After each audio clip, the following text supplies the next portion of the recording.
কত বেলা হয়ে গেছে দেখো আর ঘুমানো হবে না তো উঠবি না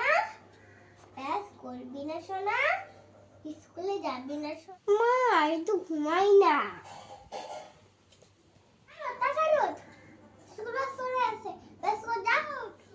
আর ঘুমানো হবে না